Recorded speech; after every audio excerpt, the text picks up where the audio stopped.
welcome back to my channel. My name is Cassie Rose and I'm so glad that you are here with me today. Before we get started, go ahead and like and subscribe down below. I really appreciate it and I'm so thankful for all of you who are new here and who are subscribing to my channel. Thank you for joining. Last week I really enjoyed talking about leadership, and so today we're going to talk about another component of leadership, but this can also branch out into really any area of your life, and this is how to have difficult conversations. We're going to get on into it, so let's get started.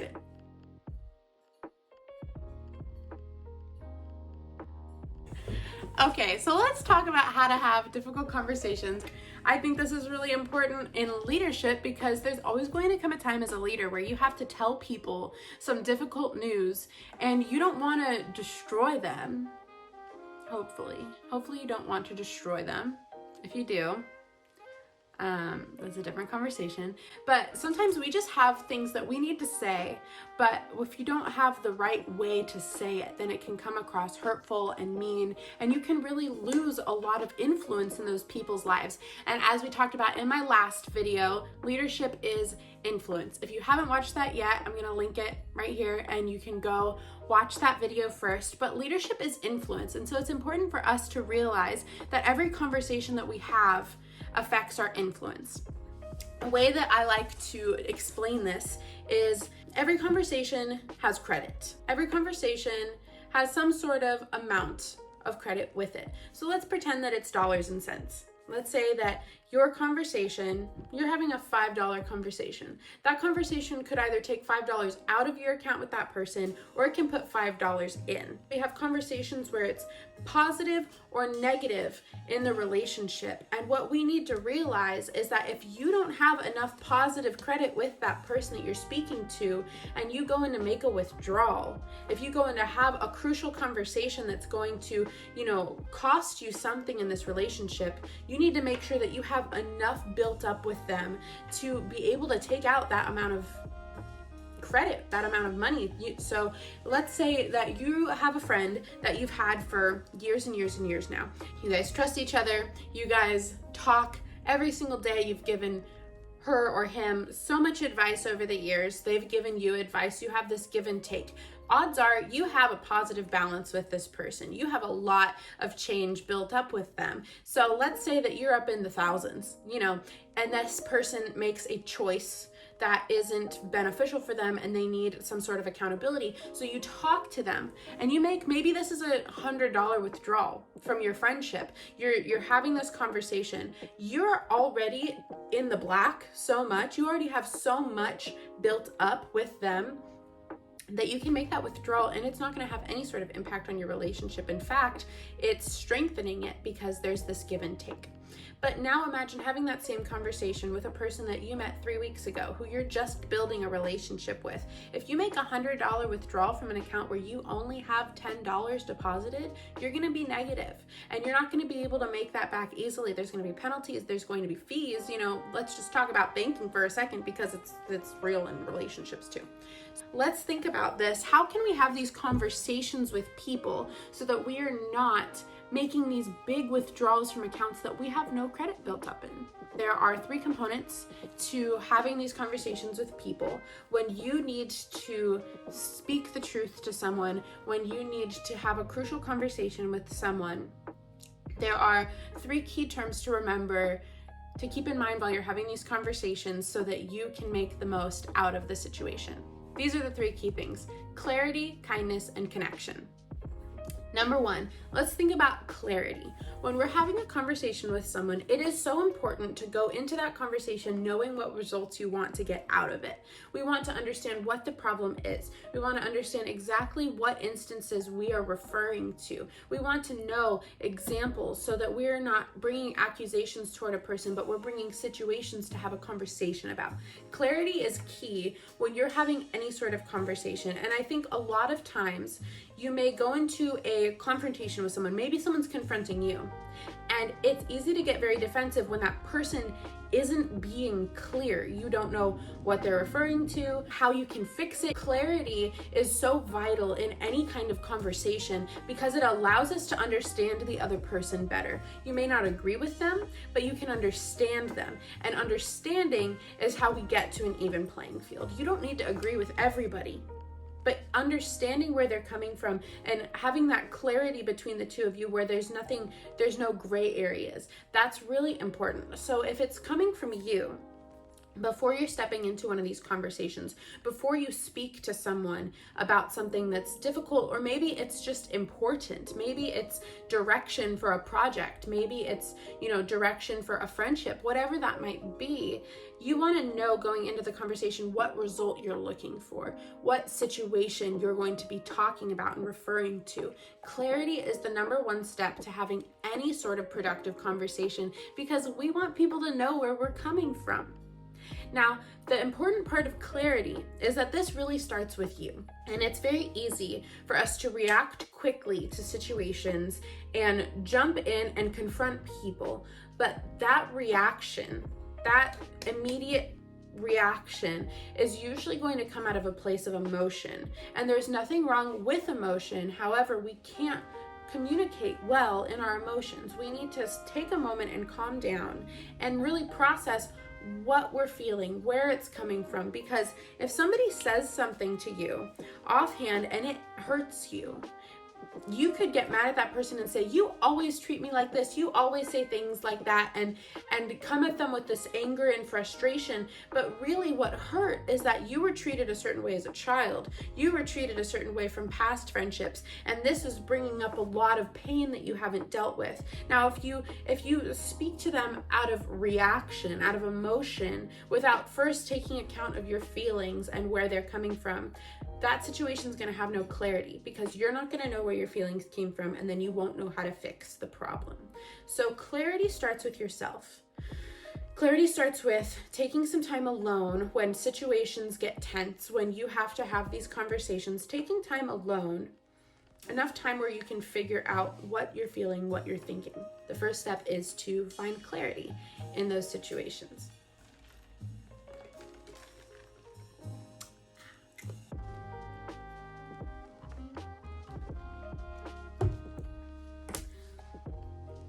Number 2, kindness.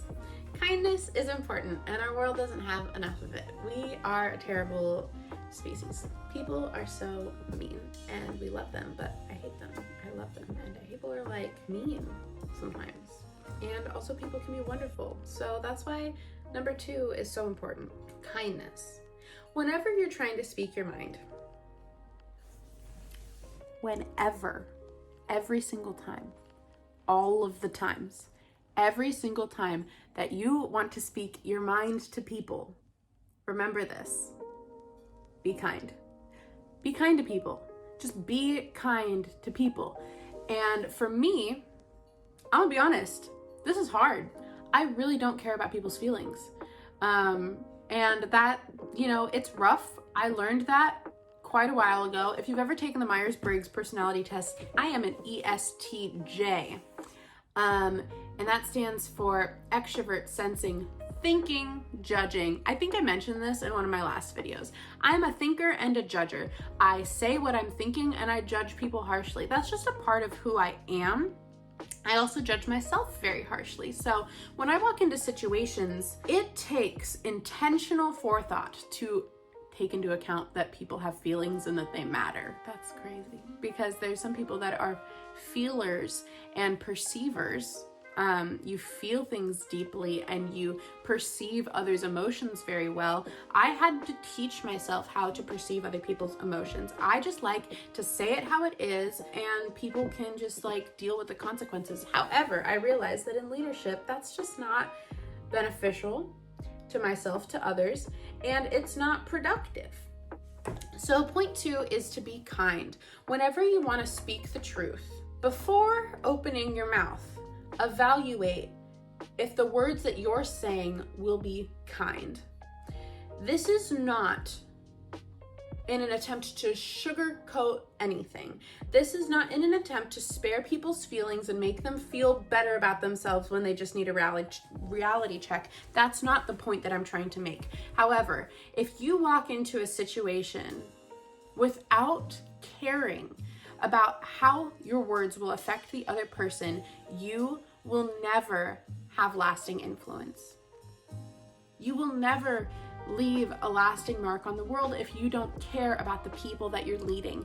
If you don't care about the people in your life and how your words affect them, you're not going to be a leader for long, because all of our words hold the power of life and death. Every word that we say is so powerful, and you know that this is true because I'm sure that every single person listening to this has had someone say something to them, critical, hurtful, insulting at one point in your life, maybe when you were like in elementary school or younger, and you can still remember those words.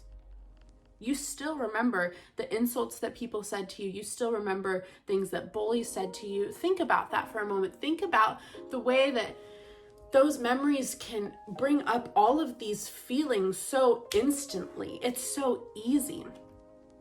Our words hold power. And as a leader, you want to be intentional about using that power to benefit people and to lead them where you want to go.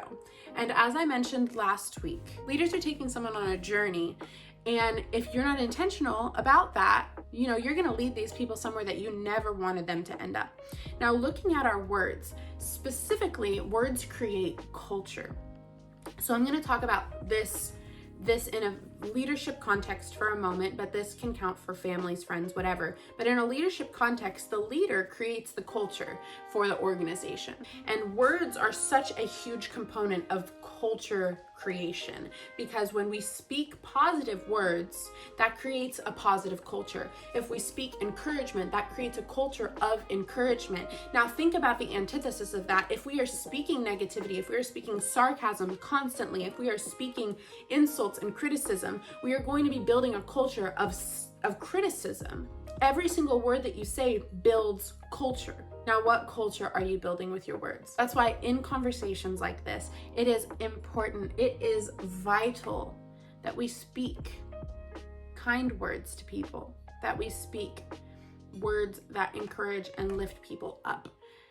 So when you step into a crucial conversation, when you step into an important conversation where you need to speak the truth to someone, first evaluate, am I being kind to this person? Because you can say the truth in kindness and be so much more effective than if you were to speak the truth in harshness, with harshness, through harshness. You're just a more effective weapon if you use kindness to speak to people. You can communicate more and be more effective that way. Number 3, connection. Connection is really important, and actually I want to use this word in one specific context. There's a lot of different types of connection, but when I say connection, I mean this conversation, how does it connect to different areas of our lives? Connection is what allows a conversation to have longevity and a larger impact. So let's say that we're having a conversation, I'm talking to you, whoever you are, and I'm talking to you about your lack of kindness. Let's go with that. Maybe you've been building up a sarcastic culture in your team and our organization, and I want to talk to you about that. So I come to you and I say, so I've noticed this and I want to talk to you about it because I think that you could be a much more effective leader if you spoke more encouragement over your team. Now, I've noticed specific situations of sarcasm and how they have affected specific team members. Okay, so we have clarity. I'm being specific. And then we have kindness. I'm saying this to you because I know that you are a powerful leader and I want you to affect change for the long term. This is where connection comes in. How does this conversation affect the rest of my life? If you're speaking to me about this, how does this conversation affect not just my work life, but how does this affect me as a person? How does this grow me as a person? Now, the thing that leaders need to understand is leaders communicate vision. Leaders communicate the why, and the why is what structures an entire organization to be bigger than itself. Because every leader, every organization, every business wants to be bigger than itself, which means that we need to look farther than the tip of our nose. We need to see more. So the leader's job in a conversation like this, in a difficult conversation, is to connect this topic, this issue, to the person's life as a whole. So if I was talking to you, I would say, look, Billy, your name's Billy now. I don't know. That's what we're going with. Billy, you are a strong leader. I have seen you grow this team and really teach them and develop them. However, I see this one roadblock for you, and it's this sarcastic culture that's being built up in your team, and I've noticed it coming from you. And so I want to talk to you about it because I feel like in your leadership, in every area of your life, by bringing encouragement in, by bringing in this life-giving type of conversation, you will be able to grow your team even larger and have these meaningful relationships that can build up your projects to be more successful. And I want to point this out because I know that if you do this, you will be able to surpass this lid in your leadership. A lid in leadership is where you have this cap. You can't go above the cap because it's keeping you there. But if we establish what this lid is, let's say this lid is our sarcasm or whatever that may be. If we acknowledge it and remove it, you can excel way beyond your lid. You may have other lids, there could be more, but this connection component is important because you're not just confronting this problem, you are confronting a roadblock in this person's life. And by doing that, not only will you be able to excel them farther, but they're going to understand, wow, you don't just care about me because I produce something for your organization, you care about me as a person. And you want to develop me as a person. So these three components, clarity, kindness, connection, these three things are what allow people that we are leading to see that we don't just want them to be better for our benefit. We are here to benefit their life, their future, their leadership. That is so important as a leader. And I want to encourage you to practice this with people in your life. It could be on a leadership team, it could be in your organization, it could be in your family or your friends, but a leader pulls greatness out of others. And so first we have to care about those people. I hope that this was helpful to you. I really, really think that leadership should be about a relationship with people. Now, there's professional leadership relationships and there's personal leadership relationships. It depends on that relationship, for yourself. However, there is a relationship there that really requires attention. And so if we're kind, if we're clear, and if we connect the dots for people, your leadership is going to excel. Leave a comment down below of which of those three areas you struggle with the most in your leadership. Maybe you struggle to be clear. Maybe you struggle like me to be kind. That's my thing. I have a hard time being kind to people because I really forget that people aren't robots. Maybe you have a hard time casting that vision and connecting with people. It just depends. And we can work through these lids, take them off, and excel far beyond. Just a note, please pray for California. I live in California, and right now we are going through some terrible, terrible fires, natural disasters, and it's difficult.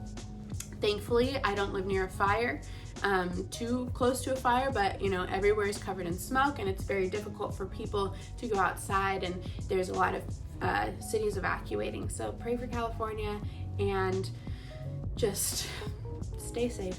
I hope that you guys enjoyed this. I'll see you guys next week with another video, and don't forget to like and subscribe. Bye. What do you say? Sure. No, I say sure. Do people say sure? Sure. Like the seashore. Sure. Sure. Sure. How to have hard conversations, how to talk to people when you have something to say. Let's see, what am I saying? How to tell the truth and not be a jerk.